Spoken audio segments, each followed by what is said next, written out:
underdogs that the team will be watching today? I don't know if we have any underdogs. Like last year with the team, we're race favourites. We've got the biggest team, we've got the defending champion, we've got some past champions.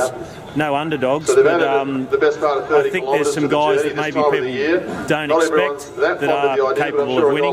But the race got to be ridden, and there's a lot of other good bike riders out there, and they're going to make us really work for it. So it's going to be a tough day out. Hey, Hong. Slight circuit change we've just heard due to a burst water. Will that affect the race, or do you reckon? Don't think so. Nah. No, it maybe only initially if a brake's trying to get away, sort of that windy descent, you get out of sight a little bit on the straight one to be able to see them when they've still got 60 seconds. So, but it won't change a lot. It's a very fast downhill. And away from the Nationals, will we see more of you on Dan's videos this year? Maybe through Tour Down Under and at the Tour, possibly. Yeah. Just depends on what my agent says about working any further with Dan, because he's a hard man to work with, isn't he? But we'll work him out. Well, the first one that comes to mind obviously is Simon Gerrans. Can't go past him. Last year's champion and had a fantastic year and has kept his form up and trained hard through the off season. But there's some big challenges there. Sky have got a good team here. The team meeting outside of your squad. Tinkoff have got their new young riders and taken a young Aussie onto their team. So it's going to be an open race. Very open, very fast, like last year, very fast. Slight change to the circuit. It may suit us a little bit more, the longer course. I don't think a lot of the locals will be keen for a 200k at this time of the year. So it might suit the Europeans a little bit more. Yeah. But I don't think it's going to change the type of rider who win the race. I think it's still going to be a Simon Gerrans type of rider. I don't think you'll see a sprinter or a pure climber win the race. Excellent. And you're back with a team this year? Absolutely. Doing the physio and going nowhere. Looking forward to Europe. Yeah, it's going to be a big year for us.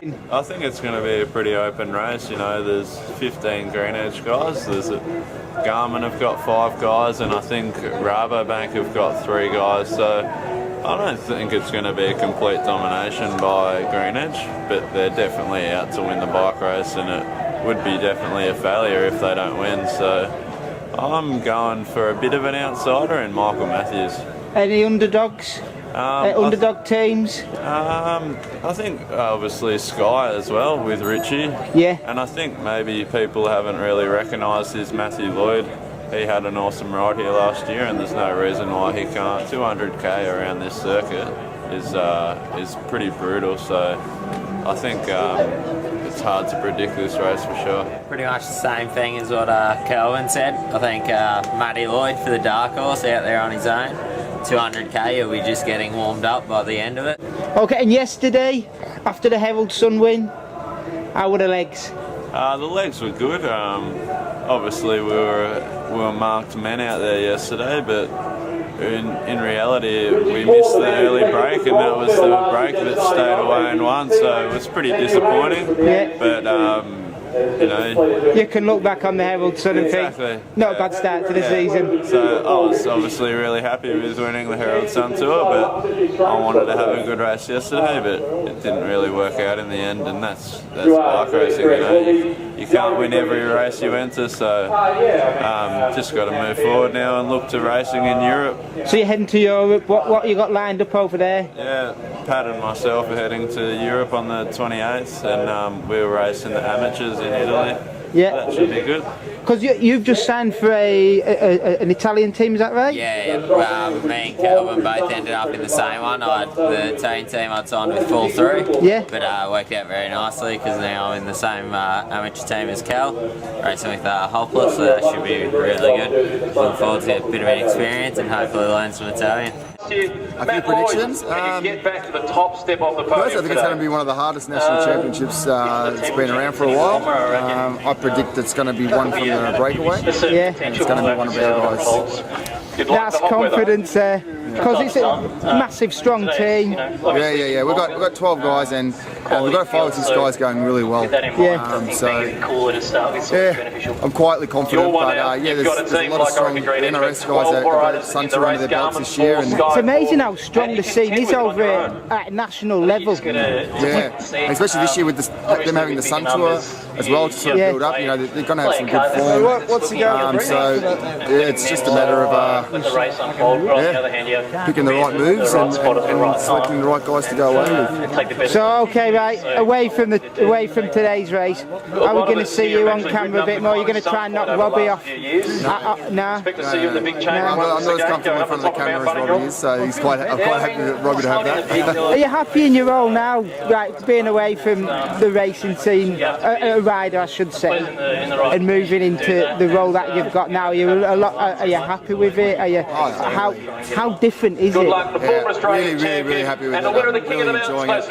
It's very different. It's much more nerve-wracking. As a rider, you've got a certain amount of control of what's going on, and as a director, you make a plan, and then you're in the car, and it's up to the riders. So that's a bit. There's a lot more pressure on you.